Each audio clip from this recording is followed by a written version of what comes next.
আমার নাম কালিল সুলিভান। আর ডক্টর জাকির নায়েক বললেন যে শেষ নবী হলেন নবী মোহাম্মদ। আর আমার বন্ধুরা আমাকে বলেছে যে যীশু খ্রিস্ট আবার আসবেন। এই কথাটা কি সত্যি?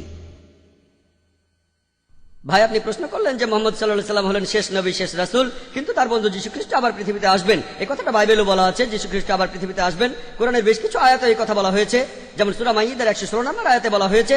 আর সব মিলিয়ে 70টি সহিহ হাদিস আছে যেখানে বলা আছে যীশু খ্রিস্ট আবার ফিরে আসবেন। কিন্তু যে কারণে যীশু খ্রিস্ট আবার পৃথিবীতে আসবেন সেটা হলো খ্রিস্টান ধর্মের যীশু খ্রিস্ট তিনি ঈশ্বরের একমাত্র প্রেরিত দূত, যাকে তার অনুসারীরা ভুল করে ঈশ্বর বলে মানে। আর কোন নবী নেই যাকে তার অনুসারীরা ঈশ্বর বলে ভুল করেছে।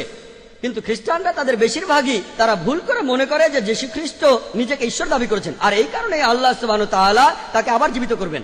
আর এ সম্পর্কে পবিত্র কোরআনে সূরা মাইদার 116 নম্বর আয়াতে উল্লেখ করা হয়েছে, সেই দিন আপনি সাক্ষী হবেন, হে আল্লাহ সুবহানাহু ওয়া তাআলা, আমি তাদের উপাসনা করতে বলিনি, আমি বলেছি আবুদুল্লাহ, আল্লাহকে মানো, রাব্বি ওয়া রাব্বুকুম, আমার প্রভু তোমাদের প্রভু। তাই দ্বিতীয়বার পৃথিবীতে এসে যীশু সাক্ষ্য দেবেন যে আমি আমাকে উপাসনা করতে বলিনি, আমি তোমাদের বলেছি এক ঈশ্বরের উপাসনা করতে। তাহলে দ্বিতীয়বার যীশু নতুন কোনো আইন আনবেন না, তিনি আসবেন হযরত মুহাম্মদ সাল্লাল্লাহু আলাইহি ওয়াসাল্লামের উম্মত হিসেবে।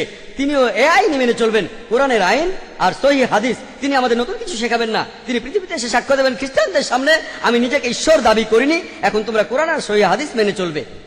আপনি বললেন যে শেষ নবী হলেন নবী মোহাম্মদ, আর তারপর যীশু আবার হ্যাঁ ঠিক, দ্বিতীয়বার তিনি নতুন নির্দেশ আনবেন না। রাসূল মানে যিনি কিছু নির্দেশ পান, তিনি দ্বিতীয়বার রাসূল হিসেবে আসবেন না।